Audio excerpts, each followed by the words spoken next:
Are the Grammy performances predictive programming? Why did Mr. T endorse the jab? The dangers of gene therapy? Overcoming the fear of judgment and harnessing the confidence to say no. All of this and more on episode 3 of Questionable Thoughts.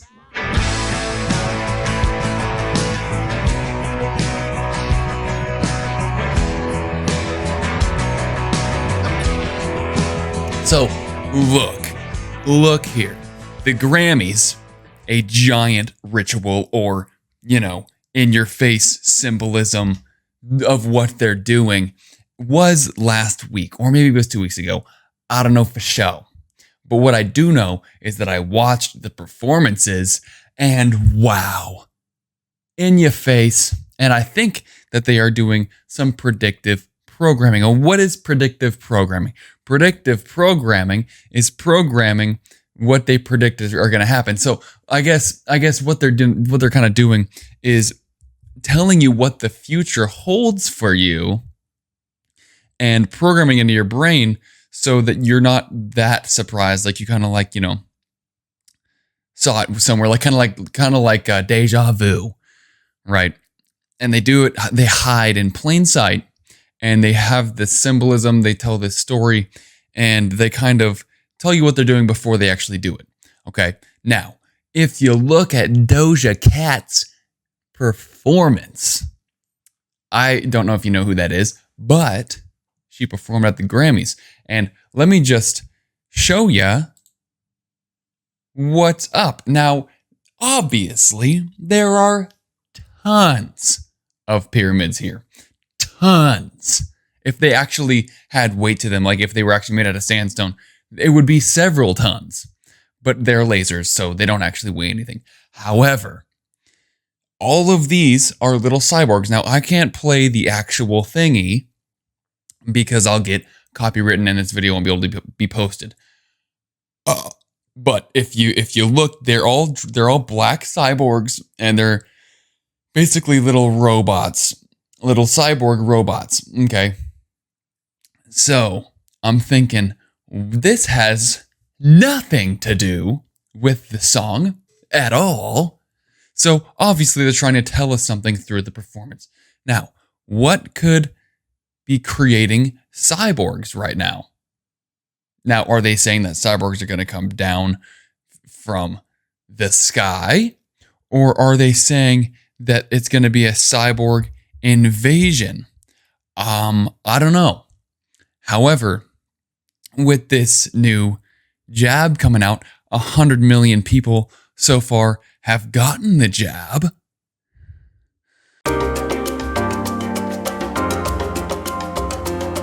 So what he did, right, is he actually had these 3 influencers come to a room, a little selfie thing that they have in LA. I don't know. It's stupid. But they had these 3 influencers come to this place and take pictures. He had a ton of objects that they could take pictures with, and they had a ton of options to take pictures in front of. He said, pick any random one of these objects. Any one of these random objects. Gave them, I think they gave him like 10 objects to choose from, and gave them the entire space to actually use for the picture stuff, right? And then they were supposed to post it without showing anybody which pictures they took. So what he did is he used predictive programming. He showed them a bunch of posts of his Instagram before they actually started. And he used subconscious subliminal messaging to get this idea into the head of using an ice tray and taking a picture on a watermelon. Okay, now Trey's chick ice tray post, a video with an ice tray, right? Tray of cold ones. He had, right? That's the title. Trey Cool. He even guessed the hashtag that they would use. Ice Ice Baby. Used all these subliminal messaging. Watermelons. Boom. Posted the watermelon stuff. They all did the exact same thing because he used subliminal messaging to put the idea of the ice tray and the watermelons into their heads, and they had no idea that they were being fooled or tricked or anything, and it worked on 100% of the people because they put this thing into your mind without you knowing, because it's just random objects. But they can literally, the magician, got these people all to take the exact same picture when they had all these different options, got them to take the exact same picture by just showing them these specifically laid out things, pictures and labels and titles and all this stuff. So you go and you look back at the toilet paper issue at the beginning of this COVID thing. Maybe the Seattle snowpocalypse, everybody got eggs, bread, and milk. It was all gone. No, the canned food section was full, but the bread and the milk were completely gone. The toilet paper scenario with the whole world freaking out over toilet paper. Why do you think that they did that? Why do you think that they programmed us to go get toilet paper? Because they used this subliminal messaging stuff, as well as probably the radio waves that are traveling through our cellular devices using 4G. They can program things into us. And imagine when you have 5G, that is literally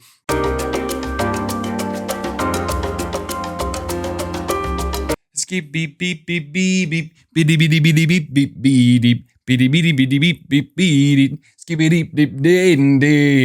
and basically being able to create these little human cyborgs that they can completely manipulate, control, and do whatever they want with, and basically create an army of them and, turn you into a actual cyborg by controlling you.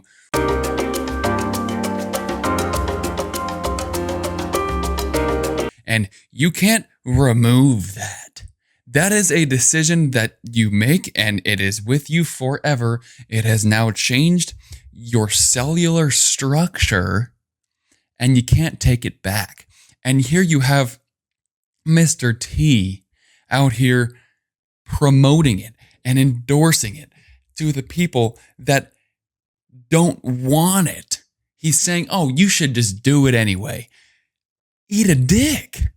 He's not on our side, dude. That's the thing, is that I feel like I just got slapped in the face by him.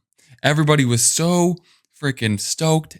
All of his supporters were so die hard. And is he a part of the problem? I don't know.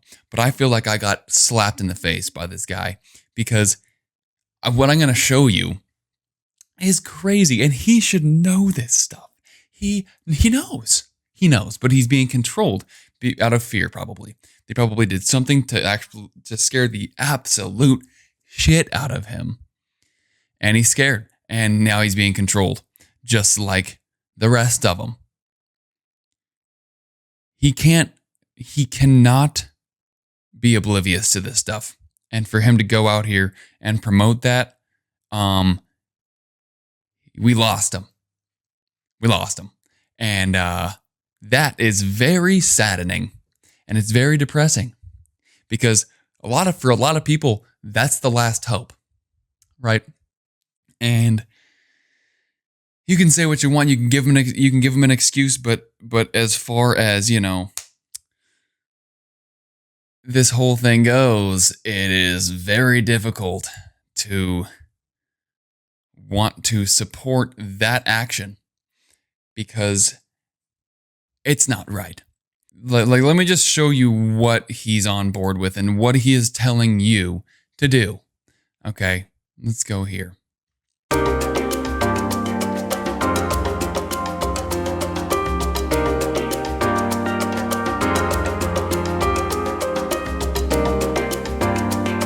I don't think that there's people or there's a guy that's going to save us. So what we have to do is do it ourselves. We need to stand up, baby. We need to take this country back, because I don't think there's going to be anyone that comes in and saves us other than God, who is literally going to be able to come in here and destroy all evil. So does that make all of these people? I don't know. But what I do know is that you can't take that decision back. It's over. I don't care what anyone tells you. If you don't want to do it, then don't do it.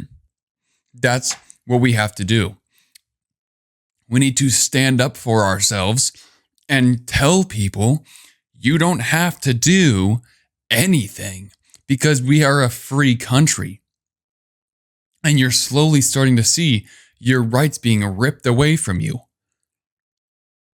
Freedom of speech is gone on the internet. Literally gone. You can't even talk about this one right here is probably going to get deleted. Like literally, our freedoms are on the line here. And all of these past presidents have said, if you do not hold on to your freedom like it's the last thing that you have, if you do not protect your freedom with literally your entire will and being, someone's going to fucking take it. And we have been so complacent and a bunch of little pansy babies out here thinking that, the world is so, the government has my back. They're protecting me for so long now.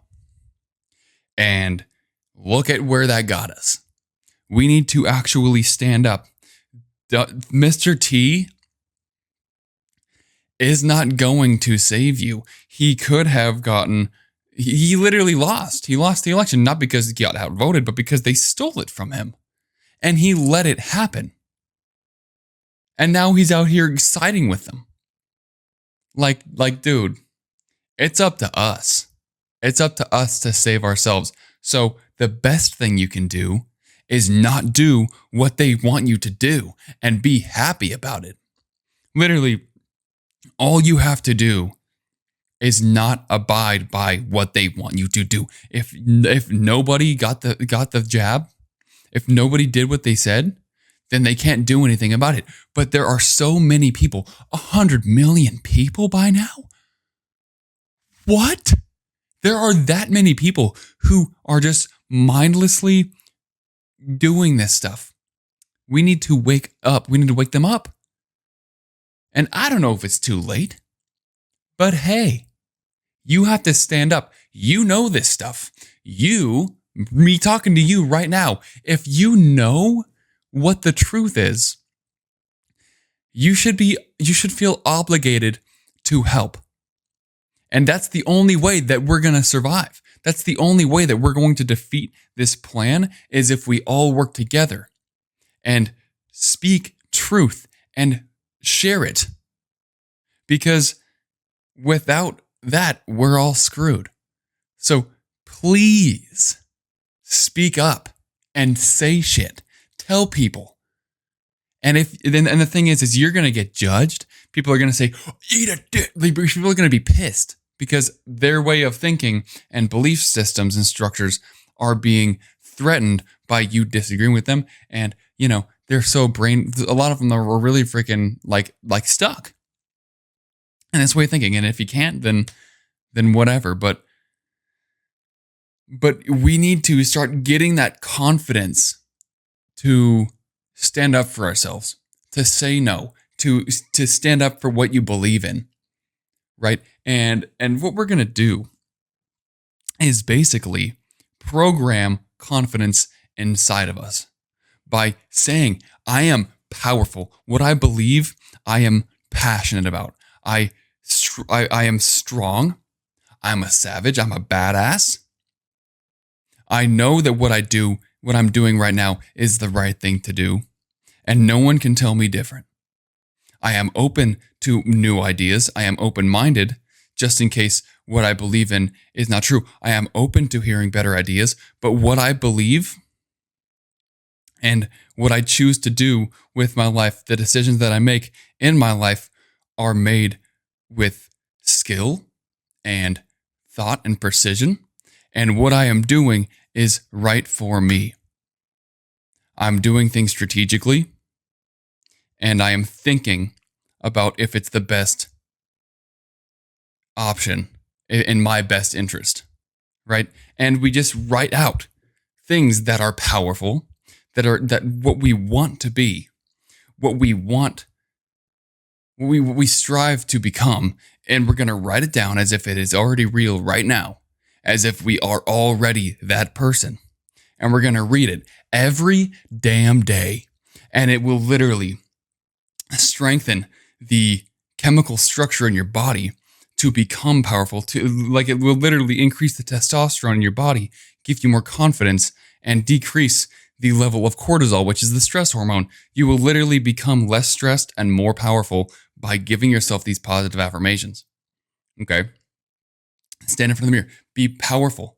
If when you're all depressed and sad and in a bad body position, you literally you're the chemical structure in your body changes and makes you more depressed. It releases more cortisol. It decreases your testosterone. However, when you stand up tall and be in a powerful position to move rapidly and say these things, the hormones in your body literally change in an instant, and you feel completely different. And that's how we want to feel on a daily basis, because when we feel powerful, when we feel strong, when we're not stressed, and when we're happy and joyful, we will act completely differently. And if we can go into every single day with the attitude of gratitude and with the powerful attitude that is going to be able to stand up and say, no, I will not listen to you. I am my own person, and I will do what I think is right for me. And you ain't going to tell me a damn thing, because I am looking out for myself.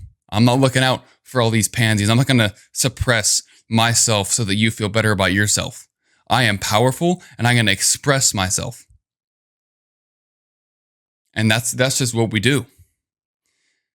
Because of the hormones that are racing through your body. And you can literally change them just by changing your body and the words that you say and what you're focused on. It's a triad. It's literally a triad. It's a triangle. Physiology is on the bottom, focus is on the left, and language is on the right. Those three, that triad makes your state. And your state is the most important thing that we have, is because the state that we're in controls the decisions that we make. And we want to make good, powerful decisions in our best interest. And the only way that we're going to do that is if we feel that power in the moment. We need to be aware of our state in the moment and be able to change it. And that's exactly how we change it, by using our body, our focus, and how we talk to ourselves, especially how you speak out loud about yourself. So if you want to be able to stand up for yourself, it's about internal work first.